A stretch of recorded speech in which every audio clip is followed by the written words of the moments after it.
This is my testimony with witchcraft being put on me, part 5. I'ma jump right into it. Let's go. So my wife got in the accident. She was T-boned. She totaled the car, she ran into a tree, but there was no significant damage done to her. Now at this point, homie, I'm nervous and I'm kind of scared because she done potentially tried to kill my wife, but I need to get some answers and I'm desperate. So I need to get some answers from this girl to learn how to break this spell.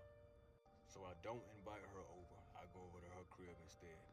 Now during this time, she was staying in a hotel because she was supposed to move into this crib, but the lady didn't have the house ready, so they put her in a hotel, and that's where she was staying until her crib was ready. Now keep in mind, the girl had been behaving for the last few weeks, man, but I still had my guard up. I still wasn't, taking no chances like that. During this whole phase was me trying to figure things out.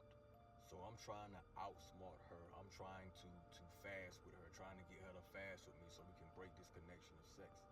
I'm trying to get her to pray with me to see if she's willing to go to God. I'm also trying to get her to tell me who is it that she's working with or working for. Whether it's an angel or a demon, what's the name of the angel, what's the name of the demon. So I'm trying to get information out of her. So I go to the hotel one night, man. We sitting up, we chopping it up. We sat down and we spoke. So I asked her, why did she love me? Why, what made her think that she was in love with me? My mama told me that when you love something that you die for it. So I asked her, would she die for me? She thought about it for a little minute and she looked at me and she said, yes, I would die for you. But dying for something is easy. I want to live for you. Like frankly, homie, I ain't never had a woman tell me something as sweet and profound as that. So I didn't really show it, but in my heart I was like, damn, that's deep. So after that, homie, we started chilling, man, and she look over and give me that look. I already know what time it is. Keep in mind, the witchcraft and the love spells are very much still active, homie. On top of her doing honey love jar spells every time I come over. So everything was sweet, everything felt sweet, so she was getting what she wanted. So she ended up getting what she wanted, man. About 5 minutes into it, though, she locks up. Her whole body freezes up, and she starts to stare off in the corner. And she starts to shake like she's never shook before. I'm thinking she having an orgasm, but nah, man, this was different. She was scared. Paralyzed with fear, she fell off to the side on the bed, balled up in the fetal position, and started to shake and cry.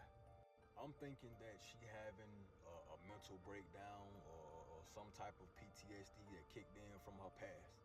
So I just grabbed her and I started holding her and I started trying to, talk to her and console her. Because she keep looking in this corner, homie.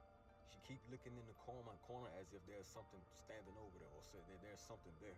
And it's this dark, eerie feeling in the room, homie, and I ain't gonna lie to you, dog, I'm scared. So I hold her for a few moments, man, and she finally opens up and tells me what's wrong. This girl tells me, homie, that there was something standing in the corner, watching her. Something that had been stalking her since she had been a child that she hasn't seen since she was a child. She described this thing as being black with a yellow smile and yellow eyes and always smiling. And she just staring at the corner in the room. And I'm looking up, homie, I don't see anything, but the crazy part about it is that I felt it there. I felt it, but I didn't see it. And I didn't want to see it. So she proceeds to tell me a little bit about her past and a little bit about her trauma. Her mother had died when she was young. I don't know if it was during childbirth or whether it was a drug overdose. Her father was in prison and he was gay. He was in prison for kicking a pregnant woman in the stomach. I don't know if he killed her or the baby, but he was in prison. And her grandmother was the one that taught her witchcraft. Her mother left her in a burning building when she was younger and the house burned down with her in it. So she had PTSD and she would shake in the middle of her sleep and she would start sweating, reliving that trauma of being left in the fire when she was a baby every night. So they took her to foster care and you already know what happened there. Her first foster parent held a gun under her chin and raped her. The second one that she moved to, they locked her up in the basement. They kept her handcuffed in the basement in the dark. And of course they was raping her. After that, that's when her grandmother stepped in and took her in and she taught her witchcraft. She also told me that in her last marriage, which she was in for 7 years, homie, that it ended because her husband whooped her ass while she was pregnant and killed their unborn child. She gave birth to a stillborn child, homie. So on top of all the other trauma she done fucking already went through, she got to give birth to a dead kid, homie. So she shot him. They both ended up doing time behind that. Her for shooting him, and him for putting his goddamn hands on and killing their fucking kid. Now, after hearing all this shit, homie, I'm just sitting here listening and thinking, boy, what in the fuck you done got yourself into?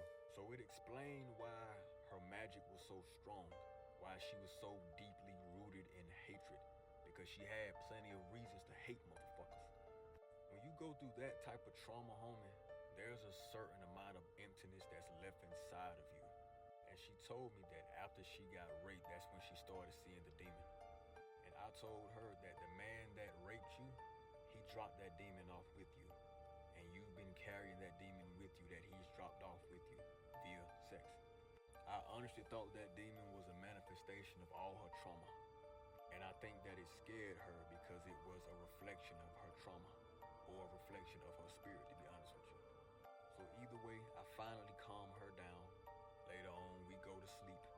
Tell me why around 3 o'clock in the morning, I feel something approach me. Like I said, though, I can feel spirit, so I feel something approach me.